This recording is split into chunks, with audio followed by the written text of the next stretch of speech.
नमस्कार, उत्तर प्रदेश टाइम्स देख रहे हैं आप। आपके साथ मैं हूं स्वाति सिंह। बदलाव की यात्रा में बदलते उत्तर प्रदेश में पिछले 24 घंटे में क्या कुछ हुआ, ये नजर डालते हैं। धनतेरस, भाई दूज और छठ पूजा के अवसर पर उत्तर प्रदेश के मुख्यमंत्री योगी आदित्यनाथ ने यूपी पावर कॉर्पोरेशन को प्रदेश में 15 नवंबर तक बिना किसी बिजली कटौती के 24 घंटे की बिजली सप्लाई सुनिश्चित करने के निर्देश दिए हैं।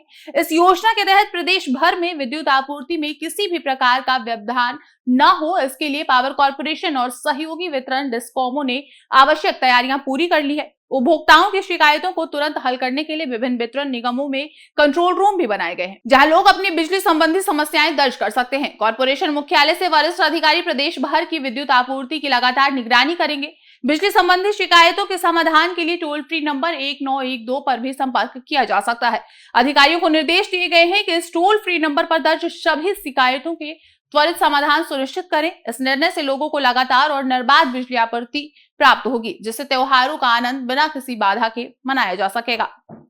यमुना एक्सप्रेसवे औद्योगिक विकास प्राधिकरण यानी कि ईटा ने नोएडा अंतर्राष्ट्रीय हवाई अड्डे के निकट सेक्टर 18 और 24A में मिडिल क्लास परिवारों के लिए 821 रेजिडेंशियल प्लॉट की योजना शुरू की है, जिसकी कीमत लगभग 35 लाख से शुरू होती है। इच्छुक लोग 31 अक्टूबर से 30 नवंबर के बीच आवेदन कर सकते हैं और 27 दिसंबर को लॉटरी द्वारा प्लॉट्स का आवंटन किया जाएगा। इस योजना में छोटे प्लॉट्स पर अधिक जोर दिया गया है ताकि मिडिल क्लास परिवारों को घर बनाने का अवसर मिले। इस योजना में 120, 162, 200 और पहली बार 250 वर्ग मीटर के प्लॉट उपलब्ध होंगे। ईजा के सीईओ अरुणवीर सिंह ने कहा कि ये योजना उन लोगों के लिए है जो एयरपोर्ट के पास अपना घर बनाना चाहते हैं।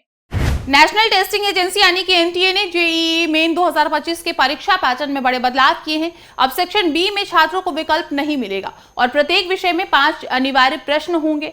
पहले छात्रों को सेक्शन बी में 10 प्रश्नों में से 5 का उत्तर देना होता था, पर अब सभी 5 का उत्तर देना अनिवार्य कर दिया गया है। जेईई मेन में 2025 परीक्षा में 2 सेक्शन होंगे, सेक्शन ए और सेक्शन बी, जिसमें कुल 75 प्रश्न होंगे और 3 घंटे की अवधि होगी। इसके अलावा छात्रों को केवल एक ही ऑनलाइन आवेदन पत्र भरने की अनुमति दी गई है।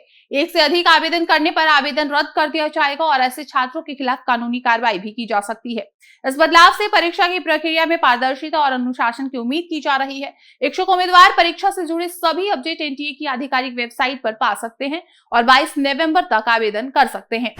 यूपी बोर्ड की हाई स्कूल और इंटरमीडिएट परीक्षाओं के फॉर्म में हुई गलतियों को सुधारने के लिए छात्रों को 12 नवंबर तक का समय दिया गया है। कई बार फॉर्म भरते समय नाम, पिता का नाम, जन्म तिथि या अन्य जानकारी में गलती रह जाती है, जो बाद में परेशानी का कारण बन सकती है। यूपी बोर्ड ने छात्रों को इस समस्या से राहत देने के लिए सुधार का ये अवसर प्रदान किया है। छात्रों को सुधार के लिए अपने स्कूल के प्रधानाचार्य के पास जाकर लॉगिन के माध्यम से जानकारी को अद्यतन करना होगा। इस प्रक्रिया में केवल वर्तनी की गलतियों का ही सुधार किया जा सकता है।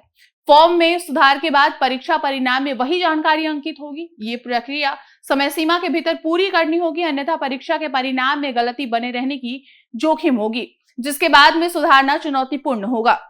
उत्तर प्रदेश पुलिस भर्ती और प्रोन्नति बोर्ड यानी कि यूपीपीआरपीबी द्वारा यूपी पुलिस कांस्टेबल भर्ती परीक्षा 2024 के परिणाम जल्द ही जारी किए जा सकते हैं, जिसका इंतजार लाखों युवा कर रहे हैं। मुख्यमंत्री योगी आदित्यनाथ ने अधिकारियों को जल्द से जल्द रिजल्ट जारी करने के निर्देश दिए हैं, ताकि अभ्यर्थियों को धनतेरस और दिवाली जैसे त्योहारों पर ये परिणाम उपहार के रूप में मिले।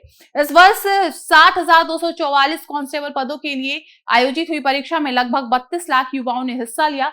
रिजल्ट जारी होने के बाद उम्मीदवार आधिकारिक वेबसाइट पर जाकर अपने रिजल्ट को चेक कर सकते हैं। सामान्य वर्ग के लिए कट ऑफ 185 से 195 अंकों के बीच और ओबीसी के लिए 175 से 180 अंकों के बीच रहने की संभावना है। सफल अभ्यर्थियों को फिजिकल टेस्ट के लिए बुलाया जाएगा, जिसमें पीएमजी और पेट के तहत शारीरिक मानदंडों को पूरा करना होगा। फिलहाल इस बुलेटिन में इतना ही। ऐसी और भी खबरों को देखने के लिए बने रहे हमारे साथ और देखते रहिए उत्तर प्रदेश टाइम्स। हम हैं देश के दिल, उत्तर प्रदेश की धड़कन, उत्तर प्रदेश टाइम्स।